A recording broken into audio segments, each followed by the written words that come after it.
बिहार में शोषण का शिकार होती वो नाबालिग बेटियां जो अभी अपने घर से बाहर निकल नहीं सकती थी, लेकिन एक ऐसी खबर जो बिहार को झकझोर देती है। बिहार के पूर्णिया से बड़ी खबर निकल कर आ रही है कि एक नाबालिग बेटी के साथ बर्बरता के साथ हत्या की जाती है। उससे पहले गैंगरेप किया जाता है और दुख इस बात का है कि अभी तक कोई प्रशासन सुनी नहीं है, क्योंकि सामंती ताकतें लगातार दलित पिछड़ों के साथ अत्याचार करने में सबसे आगे रह रही है।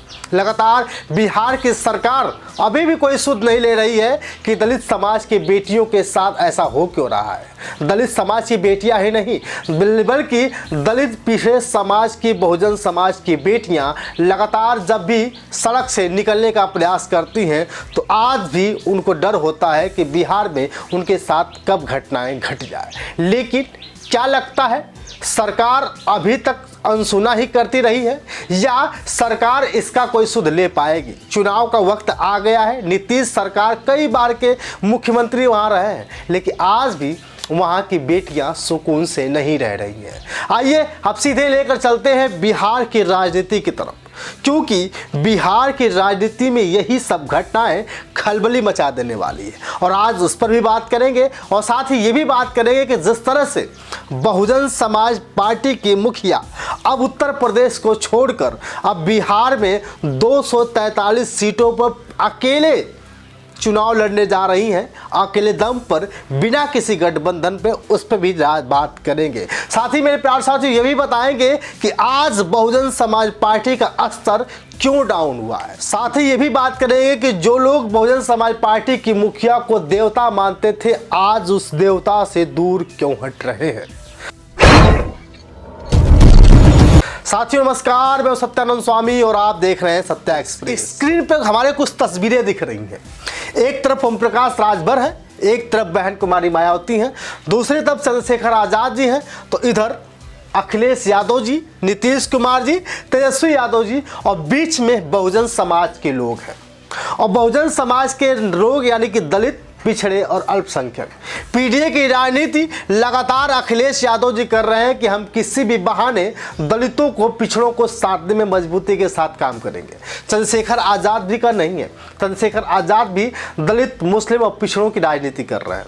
ओम प्रकाश राजभर जी अपने समाज को लेकर के आगे बढ़ने का काम कर रहे हैं। जबकि अगर उत्तर प्रदेश की मैं बात करूं तो उत्तर प्रदेश में 6 इनके विधायक हैं। बहन कुमारी मायावती हैं, ये मुखिया है बहुजन समाज पार्टी की, और इनको बहुजन समाज के कुछ लोग, दलित समाज के कुछ लोग देवता मानते थे। आज बहन कुमारी मायावती जी को लोग छोड़कर कहीं और खिसकने की बात कर रहे हैं। लोग कह रहे हैं कि अब बहन जी में दम नहीं है। लेकिन मेरे प्यार साथियों ऐसा हाल क्यों हुआ, कैसे हुआ, आपको पता है?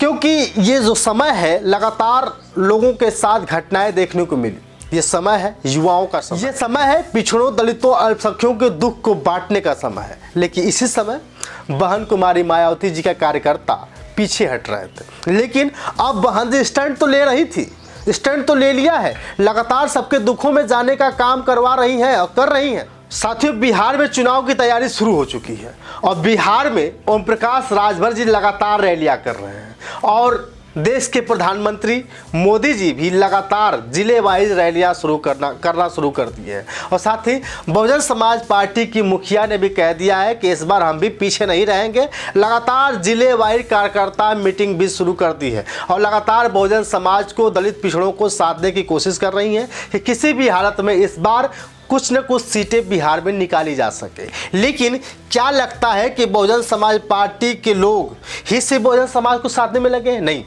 ओम प्रकाश राजभर जी भी वहां पहुंच चुके हैं और ओम प्रकाश राजभर जी लगातार जिस तरह से रैलियां कर रहे हैं वो भी दलित, पिछड़ों, अल्पसंख्यकों को साधने का प्रयास कर रहे हैं। वहीं अखिलेश यादव जी भी पीडीए की राजनीति कर रहे हैं और कह रहे हैं कि किसी भी हालत में अगर हमें वोट बैंक बनाना है तो दलित को जोड़ना होगा, पिछड़ों को जोड़ना होगा, अल्पसंख्यकों को जोड़ना होगा और सबसे ज़्यादा अगर वोटर की मैं बात करूं, सबसे ज़्यादा अगर पिछड़े समाज की मैं बात करूं, सबसे ज़्यादा गरीबों की मैं बात करूं, सबसे ज़्यादा वोट बैंक की मैं बात करूं तो सबसे ज़्यादा ये बहुजन समाज के लोग हैं, दलित लोग हैं। और इनका वोट बहन जी को भी चाहिए, ओम प्रकाश राजभर जी को भी चाहिए, चंद्रशेखर आज़ाद जी को भी चाहिए, तेजस्वी यादव को चाहिए, नीतीश कुमार को चाहिए, अखिलेश यादव को चाहिए। आखिर यही समाज के लोग आखिर किसको वोट करें? सन 2007 में जब बहुजन समाज पार्टी की उत्तर प्रदेश में पूर्ण बहुमत के सरकार बनी थी, उस समय बहन जी को लोग देवता मानते थे, और आज जो लोग बहन जी को देवता मानते थे वही लोग पीछे भाग रहे हैं, पीछे छोड़कर जा रहे हैं। क्यों? क्या बहन कुमारी मायावती जी का शासन ने किसी को नहीं समझ में आया? क्या बहुजन समाज पार्टी का वो तरीका किसी को नहीं समझ में आया? और आपको पता है मथुरा में भी हाल ही में उत्तर प्रदेश के कांड हुआ है। वहाँ पिछड़े समाज के लोगों ने दलित बेटियों के साथ बहुत गंदी हरकत करी। मेकअप करा कर निकल रही थी, उनको उठा लेते हैं, उनको परेशान करते हैं, उनको छेड़छाड़ करते हैं, और वहाँ बहुजन समाज पार्टी के लोग ही पहुँचे थे। और फिर भी लोगों को लगता है, दलित समाज के लोगों को लगता है कि हमारा उद्धार समाजवादी पार्टी करेगी, चंद्रशेखर आज़ाद करेंगे, ओम प्रकाश राजभर या ये सभी नेता करेंगे। तो बिहार में अगर आपने दमखम दिखाने की कोशिश की बहुजन समाज पार्टी के लिए, तो कहीं न कहीं बहुत कुछ खेला हो सकता है। क्योंकि उत्तर प्रदेश में 4-4 बार की सरकार रही बहुजन समाज पार्टी की सब लोगों ने देखा है, और आज भी लोग सराहते हैं।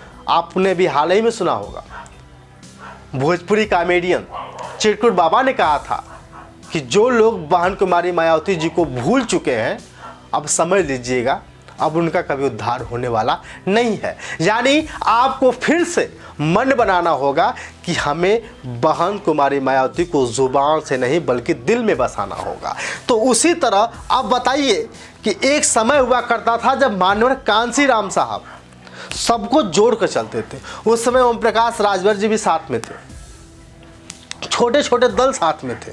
और आज इसे देखिए, जो बहुजन समाज पार्टी बनी थी सभी दल के नेता थे, और आज बहुजन समाज पार्टी को खोखला करने वाले सभी नेता अलग हो चुके हैं।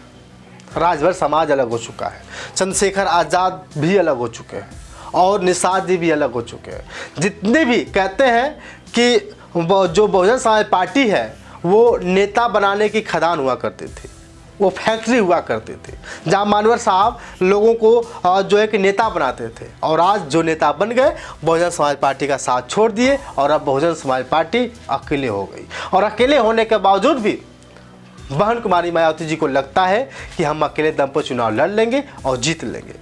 तो बहुजन समाज पार्टी के कार्यकर्ताओं से भी कहना है, अगर आपको सच में जीत हासिल करनी है, सच में अगर आपको वोट बैंक साधना है, सच में आपको जनाधार पाना है, तो आपको दलित पिछड़ों की राजनीति करना शुरू करनी पड़ेगी। सबको जोड़ना पड़ेगा। अब प्रत्येक बार, हर जगह, हर समय आपको इन बहुजनों के लिए खड़ा होना पड़ेगा, आपको चलना पड़ेगा, आपको दौड़ना पड़ेगा, और आपको बिना रुके इनकी बात करनी होगी।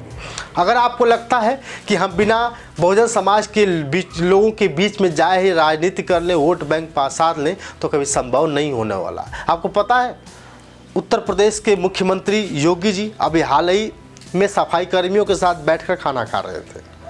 इससे क्या स्पष्ट होता है?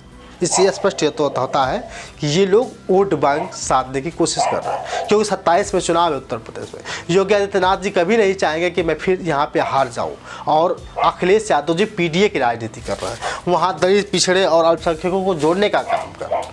वहीं ओम प्रकाश राजभर जी भी पीछे नहीं है। अगर चंद्रशेखर आज़ाद की मैं बात करूं, चंद्रशेखर आज़ाद जी दलितों, पिछड़ों और अल्पसंख्यकों की राजनीति भी करते हैं, और कहते हैं कि बहुजन समाज पार्टी की मुखिया जो है हमारी मसीहा है, हमारी नेता हैं। अगर ये हमें आशीर्वाद दे दें तो बहुजन समाज पार्टी और चंद्रशेखर आज़ाद जी एक साथ आ जाते हैं, तो किसी भी हालत में मुझे लगता है कि सरकार कहीं भी बनने से रुक नहीं पाएगी। हर जगह मजबूती के साथ चुनाव लड़ा जा सकता है। लेकिन अभी भी बहुजन समाज पार्टी के मुखिया को क्या हुआ है, आपने देखा होगा हाल ही में चंद्रशेखर आज़ाद जी फ़ोन लगाए थे। तो आप समझ लीजिए कि इसी बहुजन समाज के वोट को पाने के लिए सारे लोग तैयारी कर रहे हैं, और सब लोग इनको लालच दे रहे हैं। बहन जी भी लालच दे रही होगी, ओम प्रकाश राजभर जी भी, चंद्रशेखर जी भी, तेजस्वी और नीतीश सहित अखिलेश यादव जी भी लालच दे रहे हैं। लेकिन क्या लगता है, इन सब लोगों के लालच देने से बहुजन समाज का उद्धार हो पाएगा? अब ही बिहार के पूर्णिया में घटना घटी है। एक नाबालिग बेटी के साथ गैंगरेप होता है, उसके बाद बर्बरता के साथ हत्या होती है, लेकिन अभी भी सामंती ताकत के लोगों ने उस बेटी को न्याय नहीं देने का प्रयास किया। अभी तक वहाँ के प्रशासन सुध नहीं ले पाई है, वहाँ की सरकार सुध नहीं ले पाई है। अभी तक जिन्होंने बर्बरता करी है, जिन्होंने गैंगरेप किया है, वो पकड़े नहीं गए हैं, उनके खिलाफ कार्रवाई नहीं हुई।